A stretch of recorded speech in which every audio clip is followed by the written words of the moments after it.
Welcome back. Today we're diving into managing DNS server with PowerShell. So we always know it's DNS, right? But with PowerShell, you can make managing DNS a little bit easier. So why should you be excited about using PowerShell for DNS? Well, first up, let's talk speed and efficiency. If you've managed a large network, you know how much of a chore DNS can be. With PowerShell, you can automate the heavy lifting, so no more clicking through multiple screens. Just run a command and you're done. Then there's automation and scripting. Now, this is the game changer. You can script out your regular tasks here. Need to add a range of DNS records? Script it. Need to regularly purge stale records? Automate it. It's all about doing more with less. And finally, we've got precision and control. When you work manually or even with the GUI-based tools, you're prone to errors. With PowerShell, you specifically know exactly what you want. You run the command and the computer does the rest. Want to roll back? Well, PowerShell scripts can easily be undone as they are done. As we journey through the module, what can you expect? Well, first of all, we'll dive into DNS records management.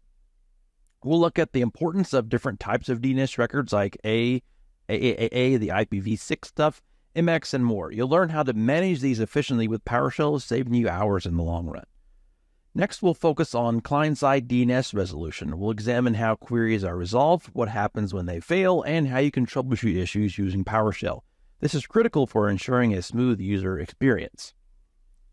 And we'll venture into DNS zones and forwarders. You'll understand the concept of DNS zones, how to set them up, and manage them through PowerShell.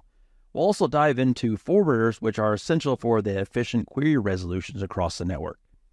And then finally, we'll end up with everyone's favorite topic, troubleshooting DNS, all while using some PowerShell trickery.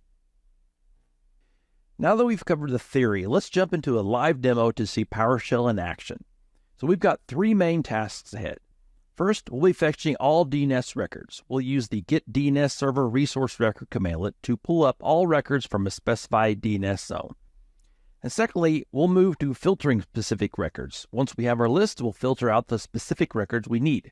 This could be something like an A or MX record for a particular zone. And finally, we'll wrap up with DNS server status. We're going to show you how to fetch server stats and test the DNS server to make sure the health is okay. This way you can keep tabs on your DNS server without breaking a sweat. I'm here on my SRv1 server remoted into with PowerShell remoting. It's currently my Active Directory domain controller and DNS server for my domain. So first up, let's tackle DNS records. Let's first check on the entire zone of records.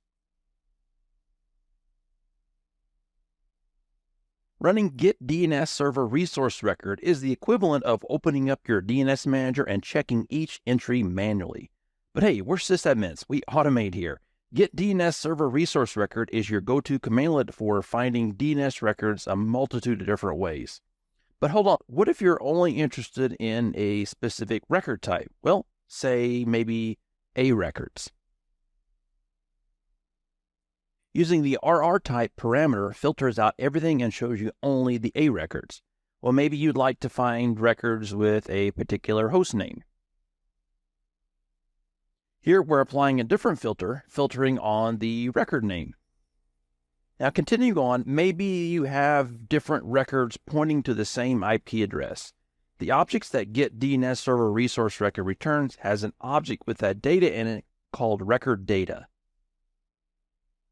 The record data property contains what the record is pointing to. In this case, A records point to IP addresses.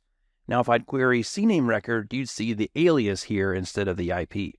Now knowing this, you can narrow it down by piping the results to where object and specifying the IP address you'd like to filter on. As you can see, the get DNS server resource record commandlet has a lot of options. And as you should for all commandlets, you can check out the help content. And just scrolling through this massive help content, you can see, if you can think it up, the commandlet has a way for you to find the records you're looking for. All right, so moving on from records, let's talk about the DNS server itself. If you ever need a quick overview of its configuration, it's as simple as running get DNS server. You can see that this command just outputs the entirety of a DNS server in a raw format. I found this commandlet to be good for those times when you can't figure out the right DNS commandlet to use to get what you need.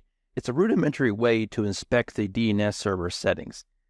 All right, so and finally, to ensure the DNS server is serving as it should, you can check its status with Test DNS Server.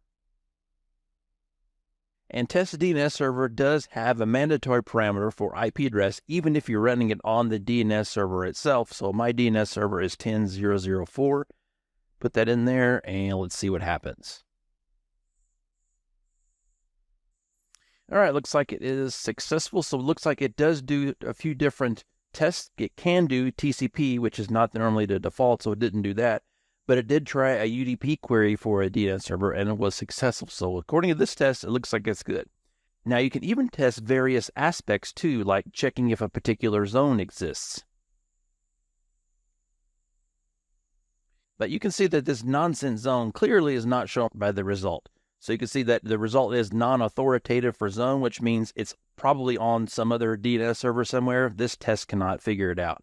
But if you put in a accurate zone name, then you can see the result of success. That means the zone is hosted on this DNS server. And Test DNS Server has a few more parameters too to check the status of DNS server. So I encourage you to check out the help content on that commandlet too. So quick recap. We dove into how to fetch DNS server records, filter out specifics, and we peeked into a DNS server's health. This demo should give you a good foundation for managing DNS server.